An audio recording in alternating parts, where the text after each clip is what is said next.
All right, so let's get started. Go ahead, cross your shins, one in front of the other while seated.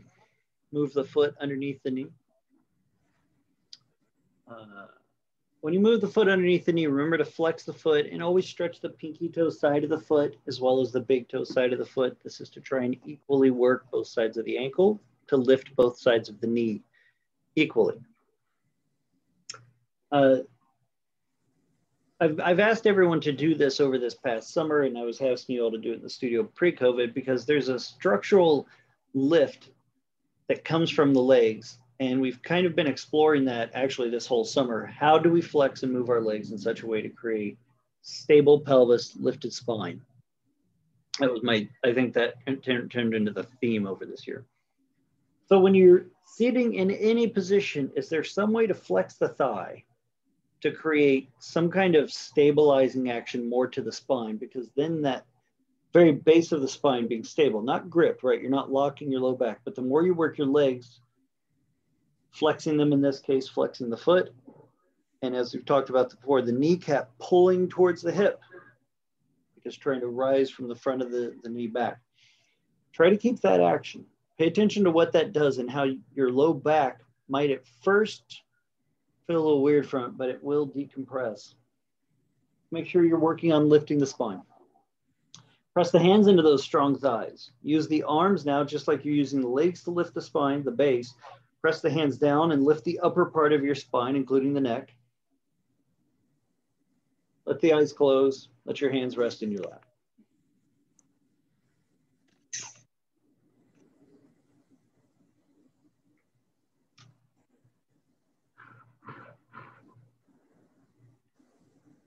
Before we start the asana practice, take a few breaths. Begin to connect with what's going on in your body and yourself.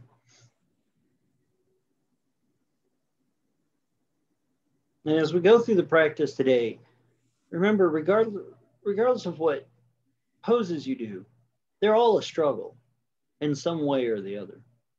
Whether it's your hamstrings and uttanasana forward folds, or restorative poses where you just can't quite get comfortable, you don't get your mind to calm down, right? Every pose is a struggle in some way.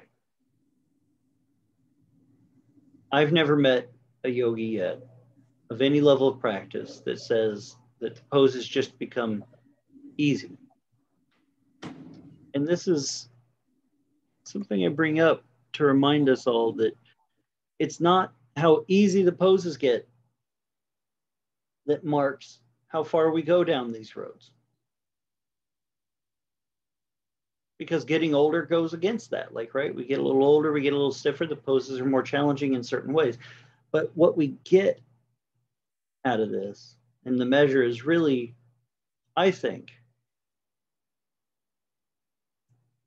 what wisdom do we take out of this struggle on the mat that makes our daily life better? And not just, oh, my hip doesn't hurt, my back feels more supple, look, I can get my foot behind my head.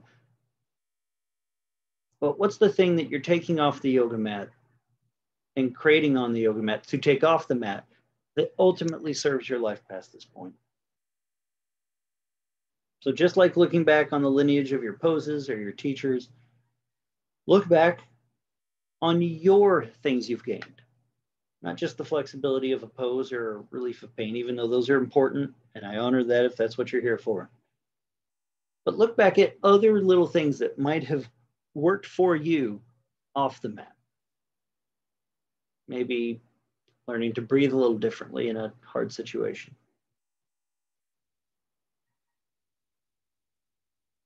Maybe yoga was a path for you to gain confidence in your body. Or it was a path where you learned to think about yourself differently. Or it inspired you to pursue a whole new hobby or career for yourself in some way.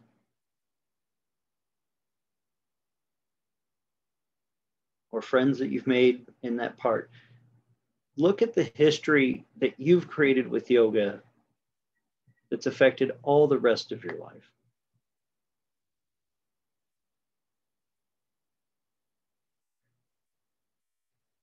And let yourself be aware of that and you kind of sit in that for a moment.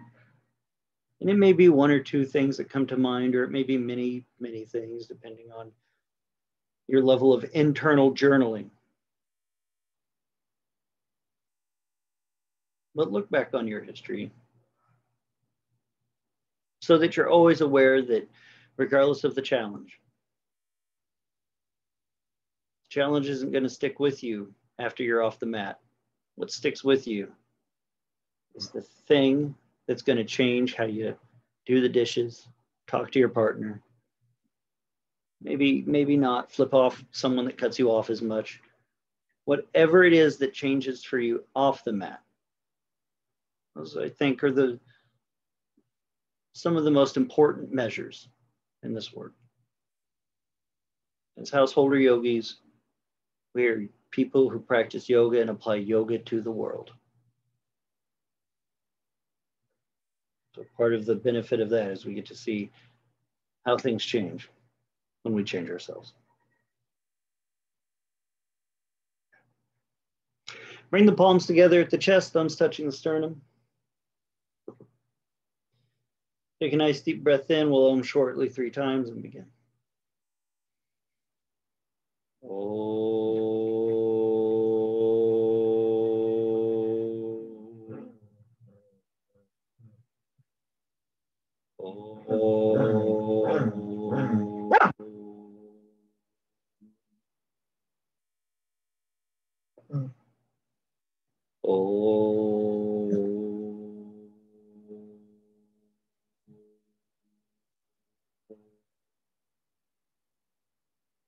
Bow your head. Salute the essence of yoga inside yourself. Bring your hands into your lap. Let your head rise and your eyes open. So nice to see those of you who joined us. Go ahead, stand on up. We're going to start in a standing position. We'll warm up with just a few standing poses. We'll explore a couple different ways to work with Ekapada, Rajaputtasana, and Kapottanasana. Continues. Probably be the last week of it. So those of you who are just like, can we please learn something else about other poses? It's coming. Step nice and wide, feet 3.5 to 4 foot apart. If you use a block for triangle side angle or revolve triangle side angle, now's the time to get them. As Gabriel would say, don't come to your yoga mat like a warrior coming to war without his weapons. You got to come in, have some blocks, have your straps nearby. What you bring to the mat is what you're going to dedicate your time to, not dedicating your time to getting off your mat. Turn your right toes out and away from you. Stretch both arms out wide. Right toes turned out. Thank you, Tris. Shift your right hip towards your left hip. And when you elongate that hip over, push down through the right foot. Remember to stretch the toes out. One of the things you can do is put pressure in the heel and then think about the bones that come from your heel that run down towards your toes. Lengthen those and then lengthen the toes out, but not lifting. If you feel the joints of the front of the foot come off the floor, you depress. There's kind of a balance if you're mobile in your feet or in your knee that's going to create that work. So you have to be aware of the stability of your heel to big toe joint.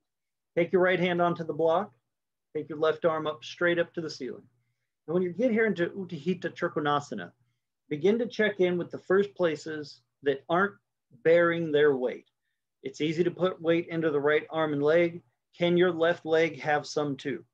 So when you stretch into this pose, when you stretch the right bones away from the heel and the right toes, do the same on the left.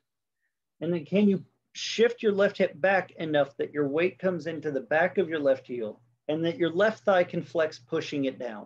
When we get into Ekapada and Kapottanasana, we want to make sure that we're engaging the length of the leg muscle, even if it is bent. So bend the right knee for a moment into Parsvattanasana. And when you bend that knee, move the knee above the heel slightly. Stretch the foot away from the heel. Lengthen the toes and then the bones out away from that point.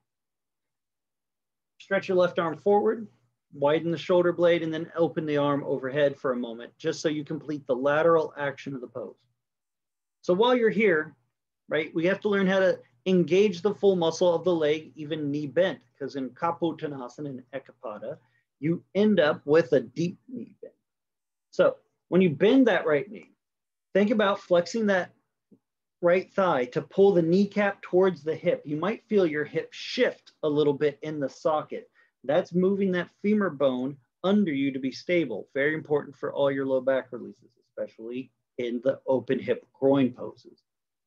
But the more that you retract that knee towards your hip and stretch your foot away from the leg, or away from your heel, you end up with this action counteraction. Two parts moving away from each other make space. Now straighten the leg again into Utthita, shifting that hip. Don't lose that right kneecap, pulling towards the hip, not pushing to the back of itself, but pulling up towards that hip socket as deep as you can. Taking the left arm back up.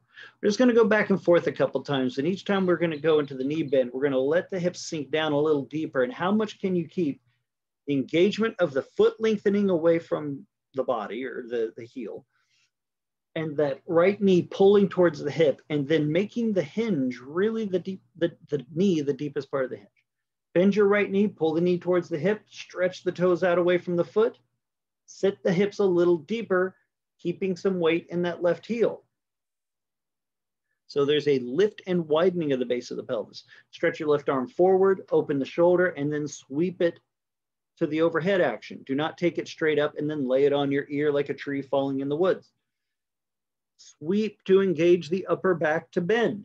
You might feel the more you work that right leg, there's a lift and buoyancy of the upper spine. This is important. The buoyancy of the upper spine, its ability to lift and lean back, is a sign that the legs are stabilized and engaging the lift of the spine. Straighten the right leg again. Utthita. And some of you are like, oh no, here we go. Take a month off to go visit the world. Come back to this. Work that right thigh. Check in with your right knee and thigh muscle already. Notice how it just sags. That knee joint hangs down to the shin. Pull the knee cap towards the hip, up the thigh muscle. Stretch the toes away from the foot, like the front of your shin is getting spread. Bend the knee, but keep all that muscle work. So the hinge is at the bend of the knee, and that right hip sits deep into that socket. Sweep the left arm forward, widen that shoulder, exhale as you push out, and push through that. Make that leg work, and feel when you move that arm up and back, is there a slight lift and ease to the lean?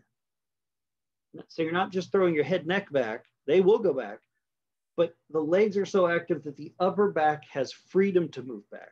When your legs are not active, we're going to test it out. Keep the right knee bent, but now back off of how much you're working the right thigh and the right foot. And then feel what takes over in your low back and in your abdomen, like the psoas muscles. Now stretch the toes, flex the knee, and feel the lift you get back to the spine. There's a little bit more power in the leg to lift you up. Bring the body all the way back up, turn the right toes in, turn the left toes out. A lot of times in any of the yoga poses that are going to ask you to backward bend, which is a lot of them, even our standing poses like this, triangle, side angle, all those are backward bends. Anytime that our bodies are asked to backward bend, we need to be able to engage our legs, especially the knee to thigh quadrant. Dustin. So, yes, Chaya. I'm getting pain here while pushing down. Don't push down as hard. Stretch out more. Don't push down because you're pushing your back into your hip. If you crunch your ribs down, your hip will get sharp pain. Okay. Stand nice and wide. I'll mute you. You got it. Good questions. Turn the left toes out, arms out. Utthita. Shift the left hip towards the right hip. Make sure that whole pelvis rolls slightly. The right outer hip lifts up. The left outer hip comes down and under. Check your thigh. Is your knee flexed? Is your thigh flexed? Pulling the knee up. Take your hand to the block. Take the right arm up. So here where you came down into the pose, there's not as much as the upward back and lift yet. So stretch the left toes away from the foot so that muscle extends for you, and then you press it down just just enough to get the big toe joint down and the center of the heel. Get those to equal, and then one day you can re-explore some big toe stuff. But get the extension and flexion, right? Then pull that knee up to the hip, take a breath, bend the left knee, and when you bend that left knee, keep some weight in the right leg. Let that knee bend, but that thigh is still very deeply flexed. Not to push down on the bone, but to like you're trying to pull the front of your knee all the way up to your hip socket. That actually adducts the thigh muscle to the femur bone in a way that causes the hip flexors to all lift. It's very interesting. If you try to flex your left thigh just by pushing the bone down or pushing the knee forward, it collapses those some of those 6 muscles. Very weird little thing.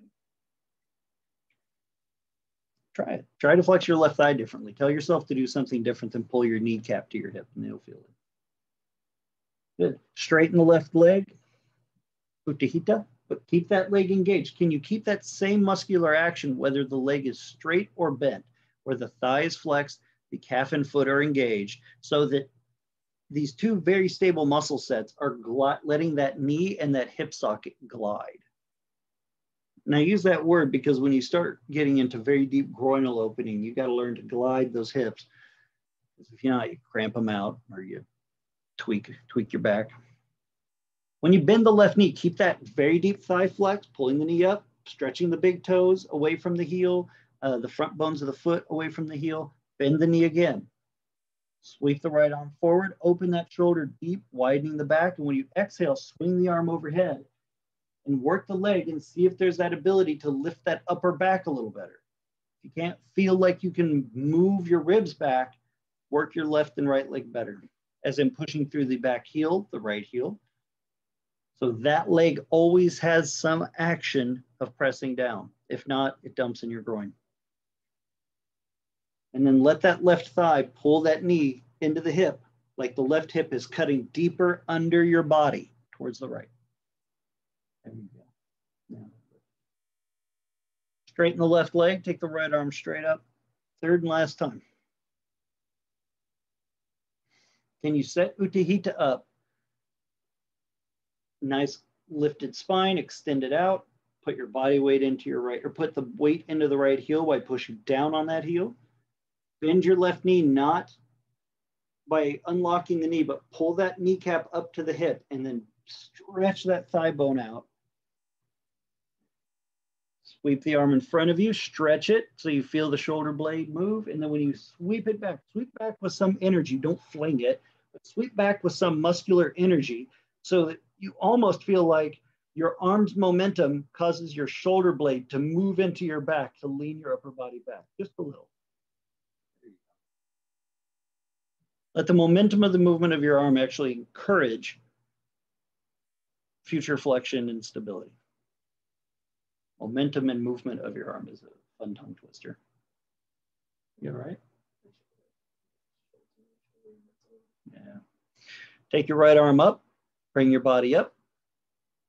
Nice. Turn your left toes in. Place both hands on your hips.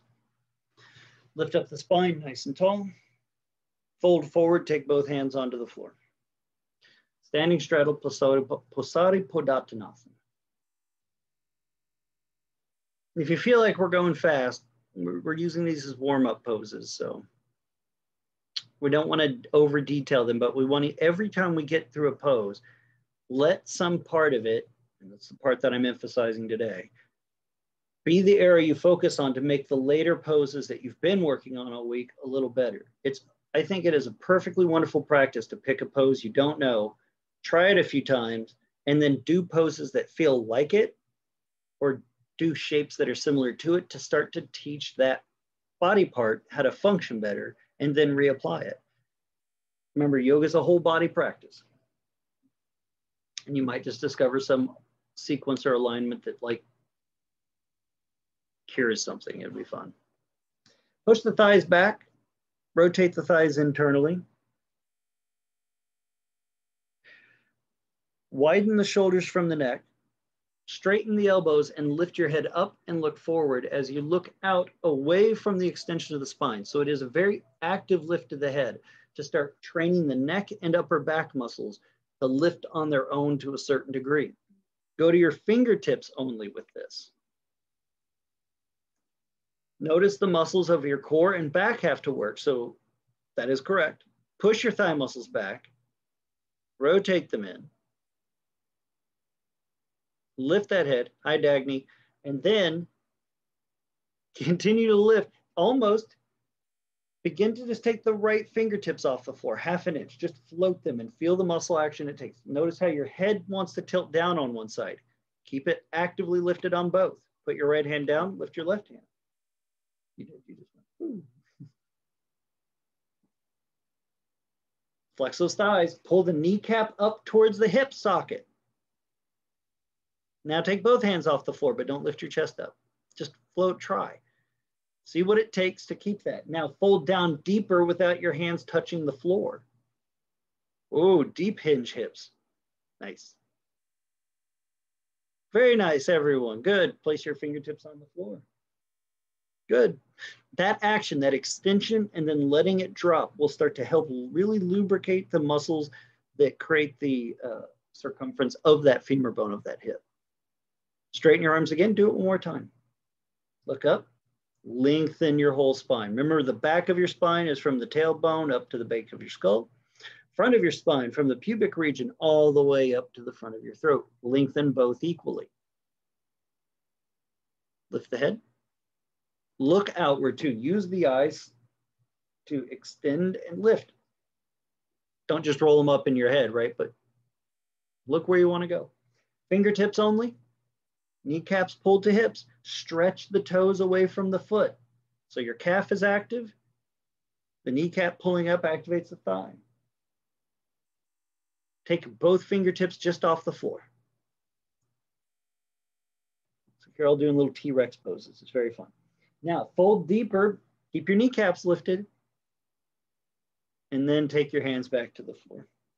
So you keep all that extension and then down, all that extension and then rounding down. So you're asking the hips to hinge very deep. And your hamstrings are going to scream and your foot will ache, but you know. What I said at the very start at the meditative moment, which if you're here, you weren't here for it, you missed a decent one at least. Is that, remember what I said, it's not about how good you get at pose, because how good you're at a pose will be different tomorrow. But it's all the things that you pick up and learn along the way. And there's a lot of struggle. I said a ton of struggle. All right, straighten your arms, bring your body up.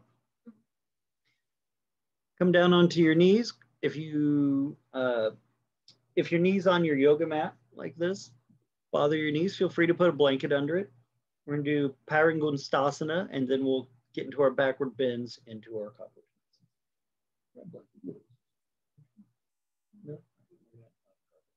Bring the thighs together, knees together if you can. And then step your right foot in front of you. And then walk your right foot out towards the corner of your mat, straightening your leg.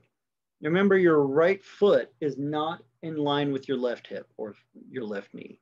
It is slightly in front of by a few inches and pointed out at a 90-degree angle. So it's not pointing the same direction as you're facing, nor is it totally out or 45-degree angle. It's slightly out of it. So your kneecap should still point the same direction as your toes. So if you look at your knee and your knee's really turning in, you got to start rotating that knee to point up. Same for if it's turning out, push your foot down to rotate it to the center. Stretch your arms wide like you're doing Utthita. Shift your right hip, but don't just pull the right groin towards the left groin. Go to your outer right hip here and roll it back towards the left hip. You're still going to shift your left hip to the left, your right hip towards the left, but go from the upper outer hip and roll it back. So the inner right thigh gets a stretch and the outer right thigh must flex. Reach out over your right leg as far as you can. Take your right hand down onto the floor, down on the inside of the foot leg. Take your left arm straight up for a moment. Explore the same muscular action. If you cannot reach the floor, please use a block. If your leg cannot be perfectly straight, it's okay to bend it a little. Very good, Lena. Just to get that motion of your hip back. Sanjeev, lean back, brother. There you go.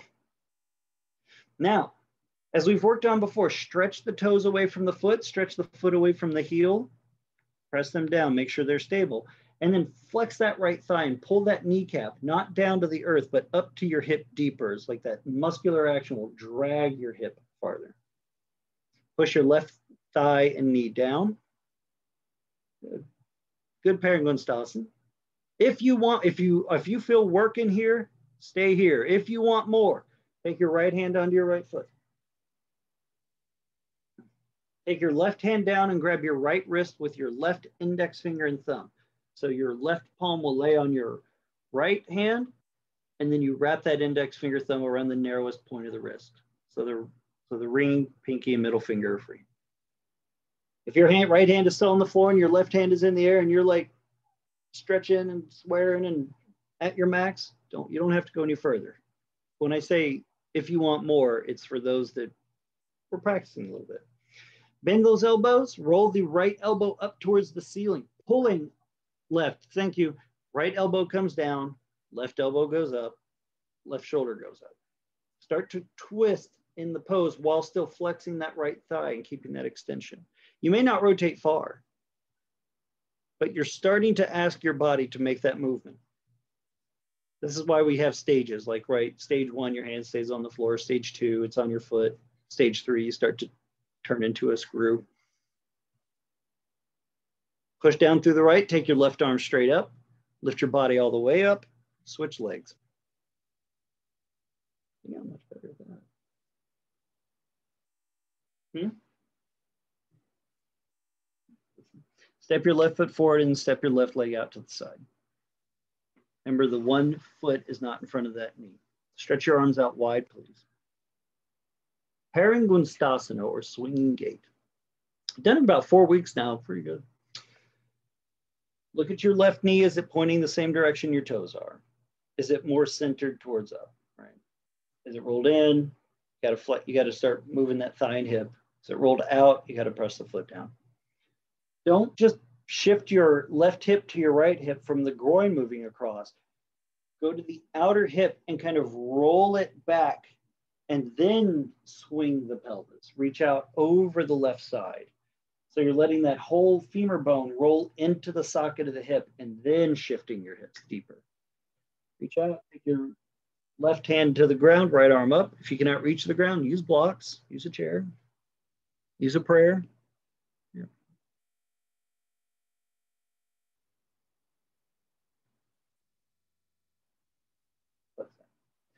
Pull that left kneecap up towards the hip. Let the left hip shift to the right as you stretch the left foot away from the right or the left thigh. They're spreading. If you only practice it here for now, that is fine. If you fall out of the pose in the next 2 steps, it's better to stay in this step. If you want more, take your right hand down, lay the right hand on top of the left palm or left hand. Oh yeah, put your left hand on the foot. Wrap the index finger and thumb of the right hand around the left wrist. Begin to bend your elbows, pulling your right elbow up, your left elbow down. Do not overwork your neck, but work your left leg more. Remember, there's a buoyancy and lift to the spine when the legs work. This is important even in lateral twists because it eventually makes our back muscles stretch to the degree that the twist happens without crunching or contorting your head and neck into it. Work your legs more, upper back will come follow. Much harder.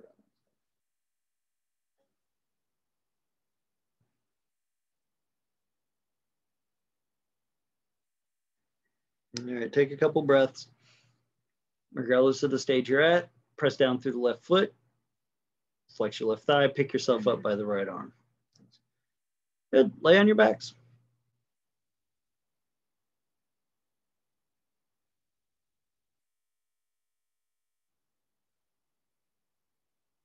More bridge pose. Sechabandha.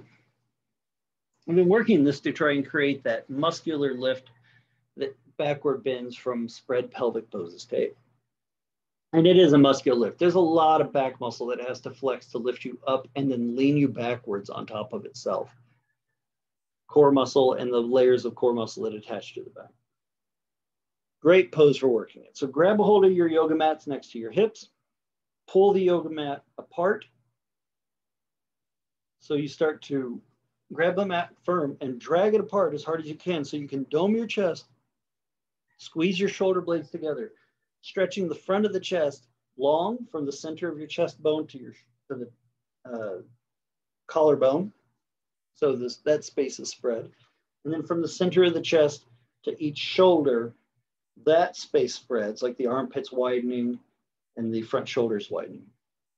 And then push that down, the upper part. Feet are together about a couple inches from the hips. Keep holding the yoga mat. Press down through the feet, lift your hips 2 inches off the floor. Pause. Redome your heart because you lost it. Flex the glutes, tuck the glutes up towards the knees. And I don't just mean push your back of your butt to the groin. Think about the top of your buttock, flex it deeply and drag it to the bottom dragging up your hamstring to the knee. Push through the feet to help do this. Stretch the toes away from the heels. Pull that yoga mat apart. Start pushing down through the arms, the forearm, bicep, tricep, to ask the arm to start lifting the upper back now.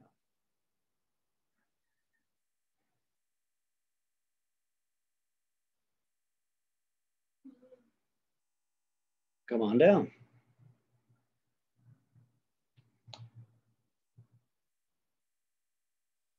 Let's add to it. Grab the mat, drag it apart, dome the heart. Lift the hips a couple inches, tuck the glutes deep, and that just doesn't mean crunch your low back, flex the buttock, and then push through the feet, lifting your hips higher. Like you're gonna push your heels deep into the ground, stretch your foot away from your heels, lengthen those legs. I like to say that the legs are trying to be active enough to push your hips towards your chest bone, towards your chin. Now, stop holding the yoga mat and press both palms flat into the floor as hard as you can. Specifically, press the bicep, tricep, so the space between the elbow and shoulder harder, especially the inner arm closer to your armpit. Bend your elbows and place both hands on your glutes. Work your hands under your buttocks a little bit so you get some extra help. Lean to your right, tuck your left elbow and shoulder under deeper. Lean to your left, tuck that elbow and shoulder, the right one under deeper. If you feel pressure in your wrist, push the 5 fingers hard into the glute. Don't dig the nails in unless you're into that. But press the length of your fingers and the upper part of the hand into it, like you're going to straighten the wrist. It's a hard thing to do. The muscle that it takes on the backside of the forearm and the wrist to push that action for going from a deeply bent wrist to straight is very, very, very tough. But very good to help us with arthritis and all that jazz. Come on down and rest. Oh, okay.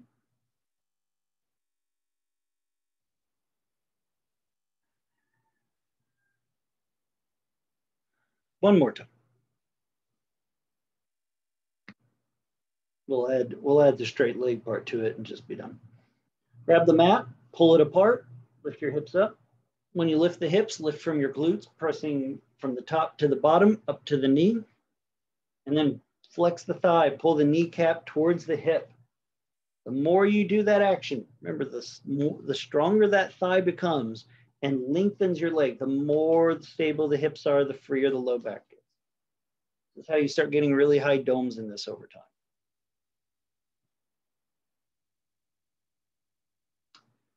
Take your hands to your glutes, pressing the bicep, tricep, elbow down.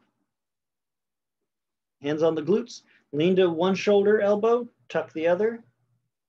Lean onto that one, tuck the other. Get them both tucked on. Bring your feet and knees together if you can.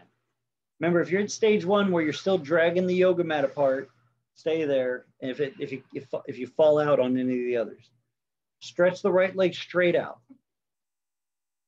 Foot trying to press flat into the floor. Get that hamstring cramp. Woo! And I don't just mean push your heel down. Try to get your big toe back on the floor like that. Still flexing that right thigh, pulling that knee towards the hip. Switch legs.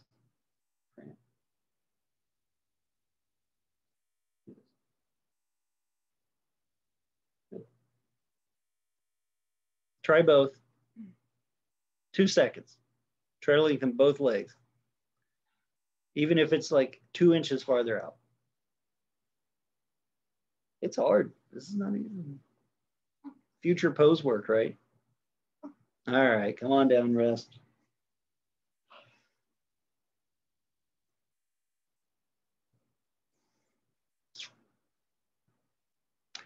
Roll to your side, come on up.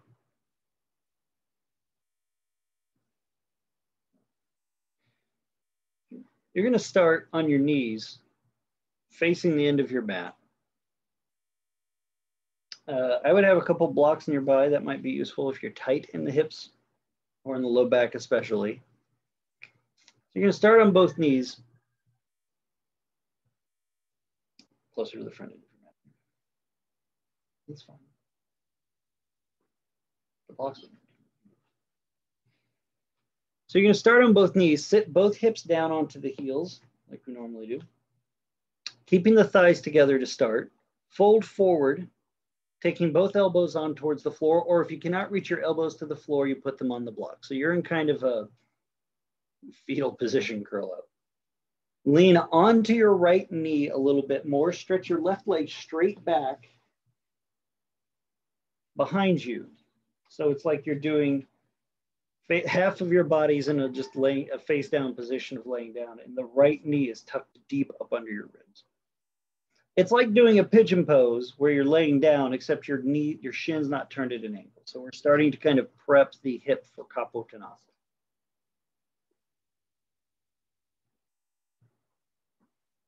Just move the dog.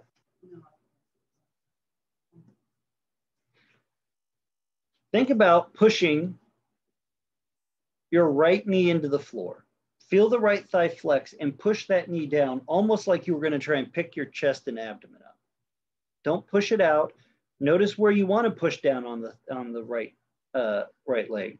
Do you push more on the inner knee or outer knee? Can you flex that right quad and start to extend that leg down so you feel even some stability or shift in your pelvis? Your left leg slides back and away from you, but that left thigh has to lift a little bit to lift your left hip to equal to the right. And I say this because you can tell if your left hip's too low. Drop your left hip down towards the ground. Feel how, one, you've tilted towards the inner right knee, right foot. Your whole body's tilted. But feel the pressure of the inner right femur bone. It'll often give a pinch on the inner groin of the front bent knee. You want to avoid that. So you lift that left hip and thigh just enough to lose that pinch and keep it at that height. That sets the gliding part of your right hip. Good. Pick your chest up with your hands, but keep your right leg exactly as it is. Put both hands on your block so you can get more height. This is starting to explore the lifted chest of Kapottanasana. We're in half of the legs right now. The back leg is exactly what must happen in Kapottanasana. The front leg is like half a step away. The minute that foot hits the floor and that knee comes up, we're off to the races. Now, but we want to work your spine and that. Work that left thigh. Think about that left knee pulling up towards the hip so that left hip, right hip stays even. And if you feel a pinch in your inner right groin, you might be a little tight, but you might have to lift that left hip higher than what you think. Good. Chest up, push that right knee down, flex that right thigh, not just tucking your glute, but pull that right knee to the hip. Take your right arm straight up in the air. This is going to be tough because you are on a narrower form of this than you have in all the other weeks. Switch arms. But what kind of Dustin class would it be if we did the same thing over again? I haven't taught the same class my whole teaching life. I'm not going to start now. Push that right knee down so your right hip, left hip has level to move. Try to take both arms up. If you can't, it's okay. Do one for 5 seconds and then do the other.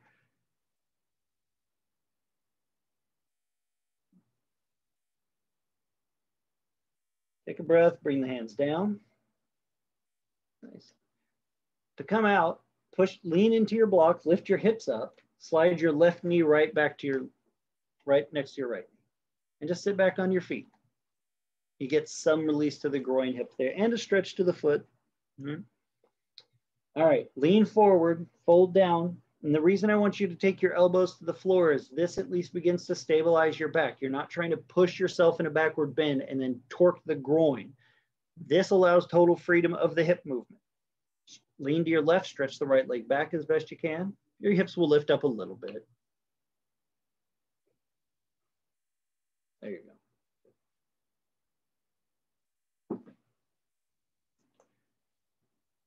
All right, now with both elbows starting on the floor, start already feeling where your right leg is. Stretch it back. Is the right hip high or low?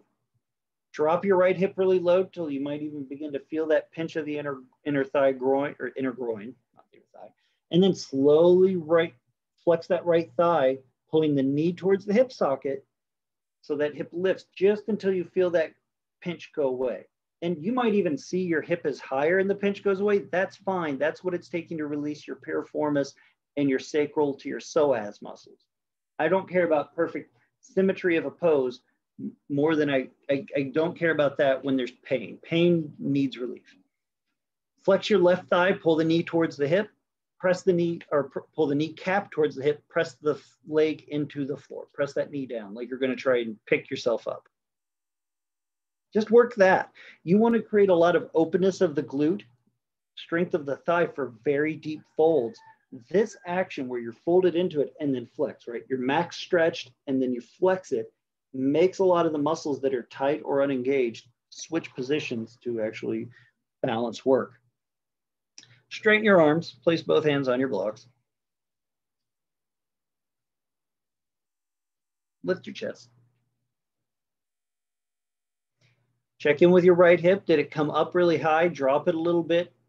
They'll feel a stretch. If there's a pinch, you relift it by pulling that right knee towards the thigh, up the thigh towards the hip. Think of that muscular action all day. Think about that left thigh pulling the knee towards the hip, just so the leg can press into the floor to lift. Take your right arm straight up. Give it a go.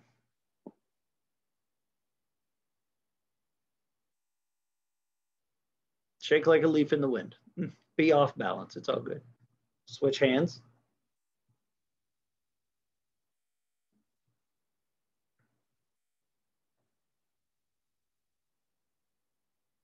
Both hands.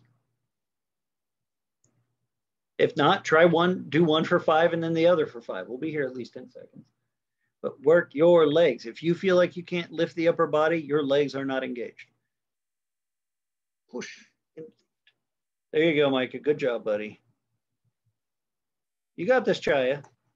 Get an arm up. You got it. Oh, look at you. You did it. Good job. Nicely done, Katie. Pratima, well done. Hands down. Lift your hips up, pushing it, leaning into the blocks a little. Pull your right knee up next to your left. Let's add to that, right? You're like, no. Lift your hips up. Turn your toes under and sit back on the heels. Stay with me. Zoning out. She's zoning out. She's got senioritis. She's been on camera for all this whole year. She is like zoning out. Lean forward, take both hands onto the floor in front of you. Slide your right leg back. I know we just did it. Slide your right leg straight back. Now you keep your left toes turned under so your left glute comes down towards your left heel. It's like doing, not flat. Stretch that for a minute. That will stretch your toes a lot. Oh no, Pratima, turn them back under, dear. Your left toes, Pratima. Not your right one, your left ones. They're turned under. There you go. Yeah, you got it. It will stretch your toes out. Shift your hips back. Use your arms. Push your hips back towards the right leg so you put more work into that foot. This challenges the ankle, the arch, the toes, all of it to move in a way that will allow you to do deeper forms of Kapotanasana. I'm not going to make you keep it here because this is torture for some people. I encourage you though, but I'm not going to make you keep it. So if you cannot go farther than this, it is okay to take the foot flat again, like we did in the first form. Keeping the toes turned under like this takes time, practice, and it will eventually help the knee hip. Just, yeah, pick your chest up. If you can keep your left foot with your toes turned under, do so, but flex your left thigh, push the knee down. Flex your right thigh, pull the knee towards the hip socket, so you're taking that pressure off the inner left groin. The top of your right foot is flat, by the way. I did not say that. I missed that part. Top of the right foot is flat, left toes are cupped under in the knee bend pose. Right thigh lifted, pulling the knee towards the hip. Left knee engaged, thigh engaged, pulling the knee to the hip. Take your right arm up in the air. This one's tough. Oh well. Switch arms.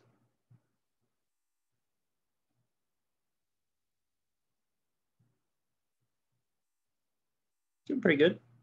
Nice, everybody. Well done. Both arms. Work those legs. Try it. Fly it. Oh, there you go, Chaya. You're getting it. You got this, Becca. Good job, Katie. Flying Ryan. All right, bring the arms down. Lean forward onto the blocks, pull the right knee up. Turn your toes under, sit back on the heels.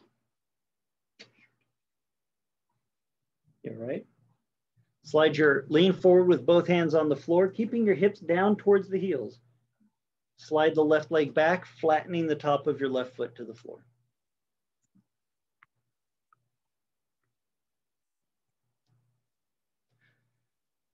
Right toes are still turned under, right hip stretches for the heel. Push your hands into the floor, kind of shift your body weight towards your hips. So you're pushing back a little. And then let your toes stretch.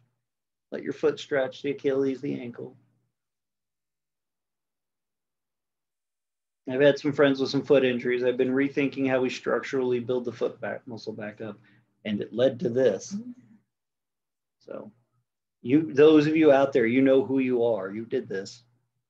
Good for you. Being the trendsetters. All right. Flex that right thigh, pull the knee towards the hip, press the leg down into the floor. Left thigh flexes, lifting that left hip so you remove the tension of the inner right groin. Lift your chest up by putting hands on blocks.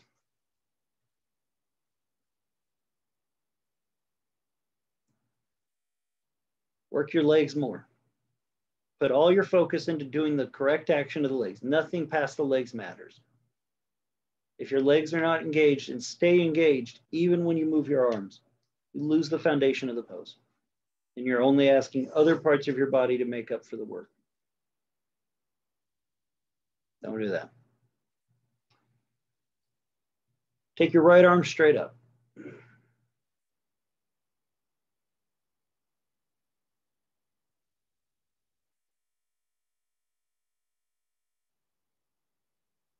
Take your left arm straight up.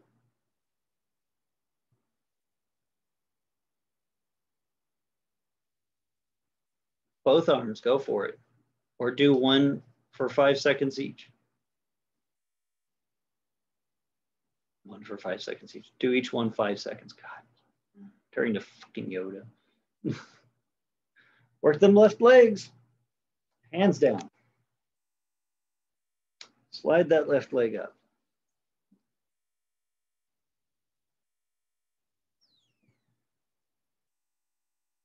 Come onto your hands and knees. Full Kapotanasana. From here, go to down dog for a moment, just to get yourself out of the space that you were in. Take a nice down dog. Don't try to overwork your legs. Work the front of your thighs, picking the knee up to free your upper back. Stretch your arms long like they were when you're trying to take them over your head. Think about this. Your arms are in the same overhead position here, or in the same position as when you take both arms straight up into Ekapada, Kapotanasana, any of those poses. Do they still feel like they're stretching the same way? I say no. Remember, every pose teaches us something about another pose. Many of the arm lifted poses in the stretch of the back ask us to do that in down dog. So stretch from your arms all the way down through your hands, like when you take your arms overhead.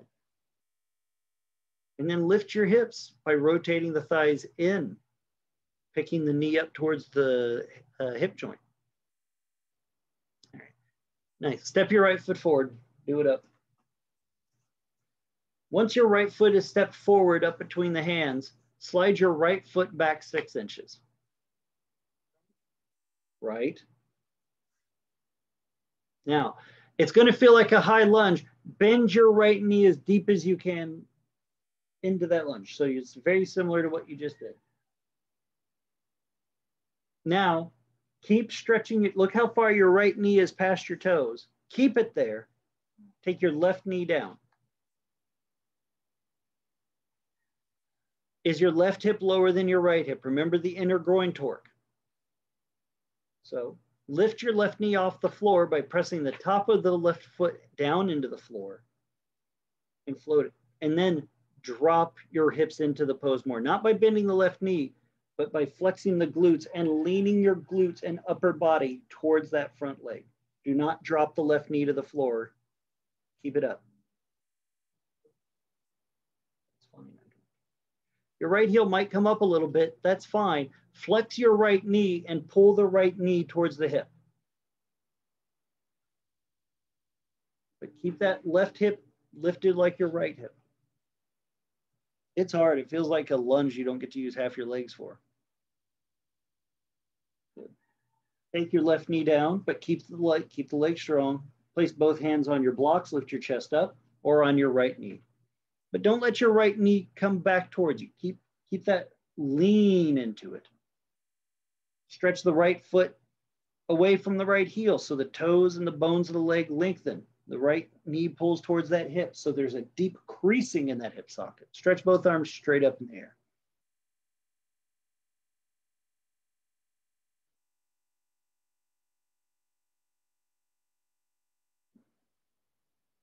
Now bend your back knee,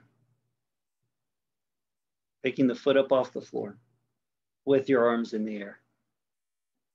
That will make your hamstring work, your thigh work, and all those inner groin muscles work. Bring your arms down, do down dog. Adho Mukha Svanasana. The more we work that action of the legs, the lift of the thigh, the extension of the foot, and therefore the flexion of the calf, the freedom the upper back gets. It takes a little while to get that because the lower back might be used to gripping to try and keep certain shape. Kapottanasana and Ekapada Rajapachittasana are both poses that ask us to keep that flex at a very deep knee bend. Step your left foot forward between your hands. Once your left foot has stepped up between the hands, slide the foot back 6 inches. And then bend that left knee and lunge deeper into the pose. Start to explore what knee range of motion you got.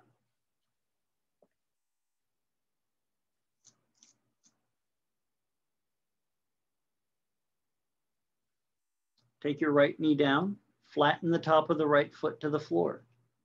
And then flex the right thigh, pulling the knee up towards the hip to take the tension out of the inner left groin. Lift that right glute higher. Or rotate it up as that left hip still comes down into the pose. Flex the left thigh, pulling the knee towards the hip socket again, because this muscular flex of pulling the cap that way towards that hip over time asks the fold to happen deeper, just like it did in all the prep poses.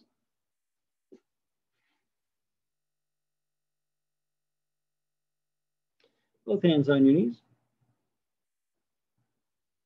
Lift your chest up, but don't lose that left knee. Still deeply out. Don't lose that left thigh, flexing that bone in play. Don't lose your left thigh, pulling that knee up to the hip. All right, take right arm up. Or did we do both arms? We just did both. Take both arms up. I forgot, we didn't do each side on this one. Just take them both up. Get the pose. And then try to open your hips by working your leg muscles more. And then when your leg muscles have flexed and you're burning, ask your hips to drop deeper into the pose. You have to, when stuff works really hard to do the pose, ask the tight stuff to gently move. Or really move, and be as gentle as you want. Bend your back knee.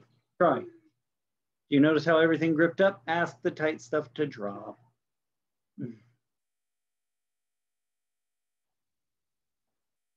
Hands down. Lay down. Savasana. More exploratory forms of the pose.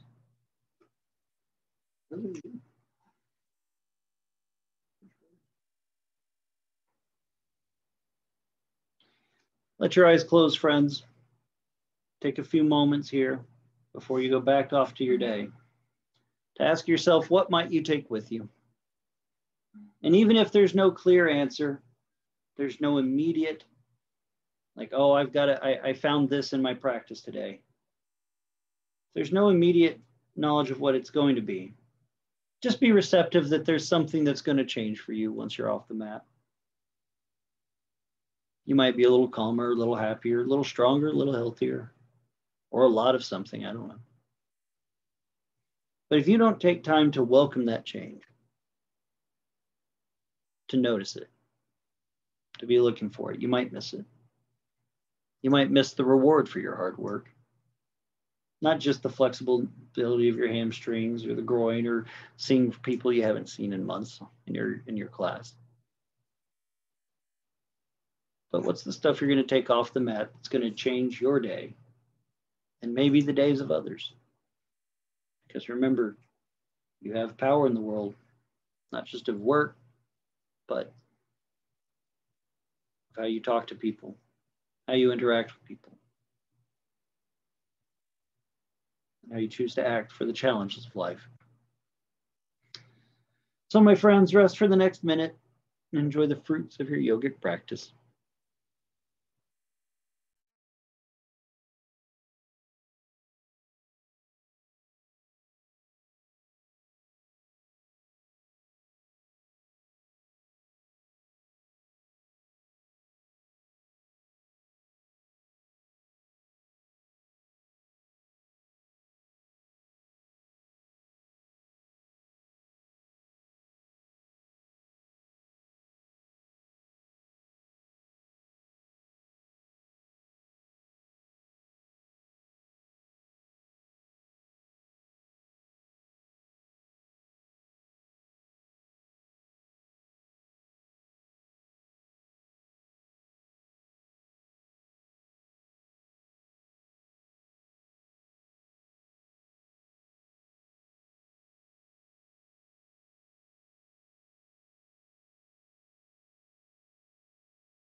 Slowly increase the depths of your breathing.